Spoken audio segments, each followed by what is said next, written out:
Bonjour à tous. Comment former et éduquer au sens de la responsabilité? Pour une entreprise, avoir des collaborateurs responsables, c'est le jackpot, un jeu win-win. De leur point de vue, cela signifie qu'ils sont libres de prendre des décisions dans leur périmètre d'activité. Liberté de plus en plus revendiquée par les salariés qui souffrent d'un excès de contrôle et de procédure. L'entreprise est également gagnante puisque la responsabilité implique l'engagement des personnes dans leur mission, l'engagement toujours identifié comme un des leviers de la motivation et donc de la performance. En effet, la responsabilité implique trois conditions. Le fait d'être conscient et volontaire par rapport à l'action engagée, l'engagement de la personne à accomplir cette action et l'acceptation des conséquences de l'action ou de celles de son non-accomplissement. Pourtant, pourquoi est-ce que cela semble si difficile à faire ou bien à faire vivre? Et pourquoi cette responsabilité est entendue par les collaborateurs comme les managers ne va pas de soi, comme le montrent de nombreuses études qui scrutent le phénomène de responsabilisation dans les entreprises? On peut identifier 4 raisons. Premièrement, en floutant ou en effaçant les notions de poste, de tâches, de statut, de notions d'obligation ne va plus de soi, ce qui oblige chaque collaborateur à investir cette notion de sens et d'intention. De l'intérieur, la responsabilité est devenue une affaire privée et psychologique. 2. La notion a évolué au cours des dernières décennies. Du paradigme de la charge, elle s'est déplacée vers celui de la charge, vers celui de la précaution. On est responsable pour autrui, comme le disait Lévinas, et particulièrement du vulnérable et du fragile. Avec les réseaux sociaux, les frontières sont difficiles à définir et du coup, on se sent responsable de tout, de la faim dans le monde, des attentats terroristes, de la dégradation de la planète, du harcèlement sexuel, ce qui peut donner le vertige. 3.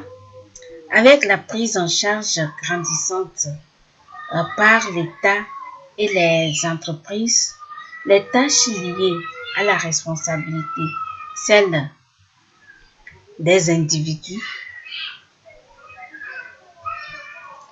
à définir leur positionnement des personnes responsables. 4. Le nombre de parties prenantes a aussi grandi de façon importante.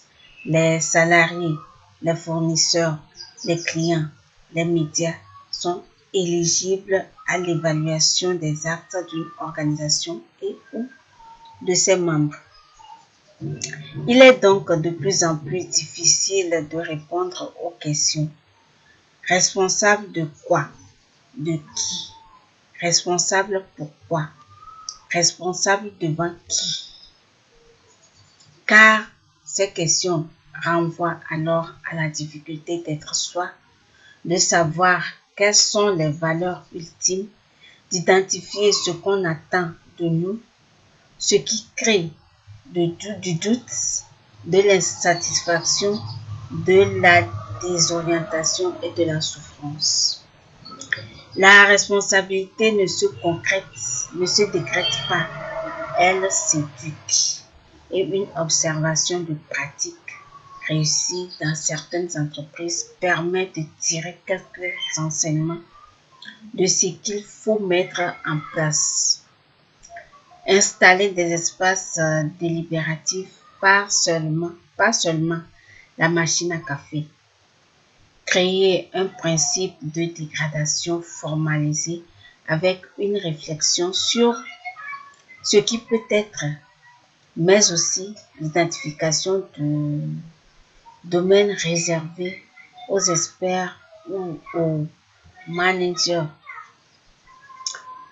Revenir aux tâches et reboucler ensuite vers le global.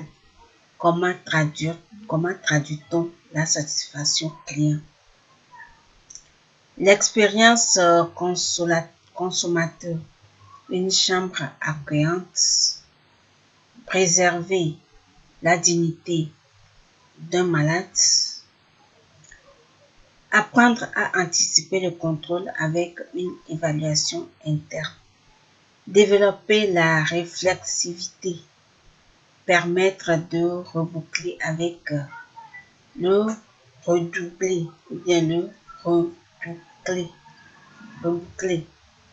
avec les données internes et les données externes sur l'action menée. Organiser le feedback avec la mise en place de dispositions d'évaluation opposables. Identifier les parties prenantes à qui on doit rendre les comptes. C'est seulement avec ce type de dispositif et du temps qu'il est possible d'éduquer, car il s'agit bien de cela, des personnes à la responsabilité.